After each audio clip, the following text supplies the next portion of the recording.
ಸಾರಿಗೆ ನೌಕರರ ಹಿಂಬಾಕಿ ಬೇಡಿಕೆಗೆ ಮತ್ತೆ ಹೊಸ ಭರವಸೆ. ಶೀಘ್ರವೇ ಸಾರಿಗೆ ಸಚಿವರ ಜೊತೆ ಸಂಘಟನೆಗಳ ಸಭೆ. ಹೌದು, ರಾಜ್ಯ ರಸ್ತೆ ಸಾರಿಗೆ ಸಂಸ್ಥೆಯ 4 ನಿಗಮಗಳ ನೌಕರರ ವಿವಿಧ ಜ್ವಲಂತ ಬೇಡಿಕೆಗಳು ಹಾಗೂ ವೇತನ ಪರಿಷ್ಕರಣೆಗೆ ಸಂಬಂಧಿಸಿದಂತೆ ನಿನ್ನೆ ಮಂಗಳವಾರ ಬೆಂಗಳೂರಿನ ಶಾಂತಿನಗರದಲ್ಲಿರುವ ಕೆಎಸ್ಆರ್ಟಿಸಿ ಕೇಂದ್ರ ಕಚೇರಿಯಲ್ಲಿ ಅತ್ಯಂತ ಪ್ರಮುಖ ಹಾಗೂ ಸುದೀರ್ಘ ಸಭೆ ನಡೆಯಿತು. ಕರ್ನಾಟಕ ರಾಜ್ಯ ರಸ್ತೆ ಸಾರಿಗೆ ನಿಗಮಗಳ ಕಾರ್ಮಿಕ ಸಂಘಟನೆಗಳ ಜಂಟಿ ಕ್ರಿಯಾ ಸಮಿತಿಯ ಪದಾಧಿಕಾರಿಗಳು ಹಾಗೂ ಸಾರಿಗೆ ಸಂಸ್ಥೆಯ 4 ನಿಗಮಗಳ ಎಂಡಿಗಳು ಹಾಗೂ ಉನ್ನತಾಧಿಕಾರಿಗಳ ನಡುವೆ ಈ ಮಹತ್ವದ ಚರ್ಚೆ ಜರುಗಿತು. ಕೆಎಸ್ಆರ್ಟಿಸಿ ವ್ಯವಸ್ಥಾಪಕ ನಿರ್ದೇಶಕರು ಸಭೆಯ ಅಧ್ಯಕ್ಷತೆ ವಹಿಸಿ ಸಂಘಟನೆಗಳ ಪದಾಧಿಕಾರಿಗಳ ಬೇಡಿಕೆಗಳನ್ನು ಆಲಿಸಿದರು. ಶಾಂತಿನಗರದ ಕೇಂದ್ರ ಕಚೇರಿಯಲ್ಲಿ ಪ್ರತ್ಯಕ್ಷವಾಗಿ ನಡೆದ ಈ ಸಭೆಯಲ್ಲಿ ಕೆಎಸ್ಆರ್ಟಿಸಿ ಎಂಡಿ ಭಾಗವಹಿಸಿದ್ದರೆ ಇನ್ನುಳಿದ 3 ಸಾರಿಗೆ ನಿಗಮಗಳ ಅಂದರೆ ಬಿಎಂಟಿಸಿ, ವಾಯುವ್ಯ ಮತ್ತು ಕಲ್ಯಾಣ ಕರ್ನಾಟಕ ಸಾರಿಗೆಯ ವ್ಯವಸ್ಥಾಪಕ ನಿರ್ದೇಶಕರು ವಿಡಿಯೋ ಕಾನ್ಫರೆನ್ಸ್ ಮುಖಾಂತರ ಪಾಲ್ಗೊಂಡು ಚರ್ಚೆಯಲ್ಲಿ ಸಕ್ರಿಯವಾಗಿದ್ದರು. ಸಭೆಯಲ್ಲಿ ಜಂಟಿ ಕ್ರಿಯಾ ಸಮಿತಿಯ ಪದಾಧಿಕಾರಿಗಳು ಕಾರ್ಮಿಕರ ಪರವಾಗಿ ಪ್ರಮುಖ ಬೇಡಿಕೆಯೊಂದನ್ನು ಆಡಳಿತ ಮಂಡಳಿಯ ಮುಂದಿಟ್ಟರು. 1/1/2024ರಿಂದ 31/12/2028 4 ವರ್ಷಗಳ ಅವಧಿಗೆ ಅನ್ವಯವಾಗುವಂತೆ ಸಾರಿಗೆ ನೌಕರರ ವೇತನವನ್ನು ತಕ್ಷಣವೇ ಪರಿಷ್ಕರಣೆ ಮಾಡಬೇಕೆಂದು ಒತ್ತಾಯಿಸಿದರು. ಇಷ್ಟೇ ಅಲ್ಲದೆ ನೌಕರರ ಹಿತದೃಷ್ಟಿಯಿಂದ ಮೂಲ ವೇತನದಲ್ಲಿ ಕನಿಷ್ಠ 15% ಹೆಚ್ಚಿನ ಏರಿಕೆ ಮಾಡಬೇಕು.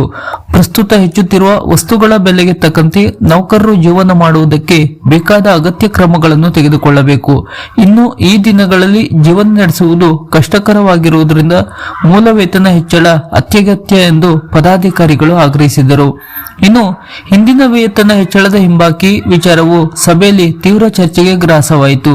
2020ರಲ್ಲಿ 15% ವೇತನ ಹೆಚ್ಚಳ ಮಾಡಿದ ಸಂದರ್ಭದಲ್ಲಿ ಒಟ್ಟು 38 ತಿಂಗಳ ಹಿಂಬಾಕಿಯಲ್ಲಿ ಕೇವಲ 26 ತಿಂಗಳ ಹಣವನ್ನು ಮಾತ್ರ ಪಾವತಿಸಲಾಗುತ್ತಿದೆ. ಇನ್ನುಳಿದ 12 ತಿಂಗಳ ವೇತನ ಹಿಂಬಾಕಿಯನ್ನು ಕೂಡಲೇ ನೌಕರರಿಗೆ ಬಿಡುಗಡೆ ಮಾಡಬೇಕು ಎಂದು ಈ ಸಮಯದಲ್ಲಿ ಒತ್ತಾಯಿಸಿದ್ದರು. ಇದರೊಂದಿಗೆ ರಾಜ್ಯ ಸರ್ಕಾರಿ ನೌಕರರಿಗೆ ನೀಡಲಾಗುತ್ತಿರುವ ಮಾದರಿಯಲ್ಲಿ ಸಾರಿಗೆ ನೌಕರರಿಗೂ ಸಹ ವಾರ್ಷಿಕ ಬಡ್ತಿ ದರವನ್ನು ನಿಗದಿಪಡಿಸಬೇಕು. ಈ ವಿಷಯದಲ್ಲಿ ಸಾರಿಗೆ ನೌಕರರಿಗೆ ಯಾವುದೇ ರೀತಿಯ ತಾರತಮ್ಯವಾಗಬಾರದು ಎಂದು ವಾದವನ್ನು ಎಂಡಿಗಳ ಮುಂದಿಟ್ಟರು. ದಿನನಿತ್ಯ ಕಷ್ಟಪಟ್ಟು ದುಡಿಯುವ ಚಾಲಕ ಹಾಗೂ ನಿರ್ವಾಹಕರಿಗೆ ನೀಡಲಾಗುವ ಬಾಟ ಹಾಗೂ ಇತರ ಭತ್ಯೆಗಳನ್ನು ತಕ್ಷಣವೇ ಪರಿಷ್ಕರಿಸಿ ಹೆಚ್ಚಿಸಬೇಕು ಎಂಬ ಬಗ್ಗೆ ಆಡಳಿತ ಮಂಡಳಿಯು ಸಕಾರಾತ್ಮಕವಾಗಿ ಸ್ಪಂದಿಸಬೇಕೆಂದು ಮನವಿಯನ್ನು ಮಾಡಿದ್ದಾರೆ.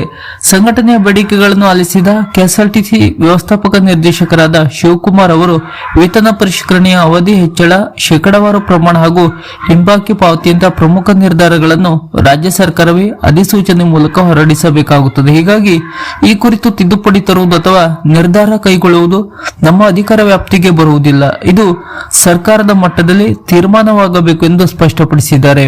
ಆದರೆ ನೌಕರರ ಸಮಸ್ಯೆಯ ಗಂಭೀರತೆಯನ್ನು ಅರಿತು ಭರವಸೆ ನೀಡಿದ ಎಂಡಿ ಅವರು ಈ ಎಲ್ಲಾ ಬೇಡಿಕೆಗಳ ಕುರಿತು ಚರ್ಚಿಸಲು ಶೀಘ್ರದಲ್ಲೇ ರಾಜ್ಯ ಸಾರಿಗೆ ಸಚಿವರೊಂದಿಗೆ ಹಾಗೂ 4 ನಿಗಮಗಳ ಎಂಡಿಗಳೊಂದಿಗೆ ಪ್ರತ್ಯೇಕ ಉನ್ನತ ಮಟ್ಟದ ಸಭೆಯನ್ನು ಏರ್ಪಡಿಸುವುದಾಗಿ ತಿಳಿಸಿದ್ದಾರೆ. ಅಲ್ಲದೆ ಬಾಟ ಮತ್ತು ವಾರ್ಷಿಕ ಬಡ್ಡಿ ದರದ ಪರಿಷ್ಕರಣೆಯಂತಹ ವಿಷಯಗಳ ಕುರಿತು ಪ್ರತ್ಯೇಕವಾಗಿ ಚರ್ಚಿಸಿ ಅಂತಿಮ ನಿರ್ಧಾರಕ್ಕೆ ಬರಲು ಶೀಘ್ರವೇ ಮತ್ತೊಂದು ಸಭೆಯನ್ನು ಕರೆಯುವುದಾಗಿ ಜಂಟಿ ಕ್ರಿಯಾ ಸಮಿತಿಯ ಪದಾಧಿಕಾರಿಗಳಿಗೆ ಸಭೆಯಲ್ಲಿ ಅಧಿಕೃತ ಭರವಸೆಯನ್ನು ನೀಡಿದ್ದಾರೆ.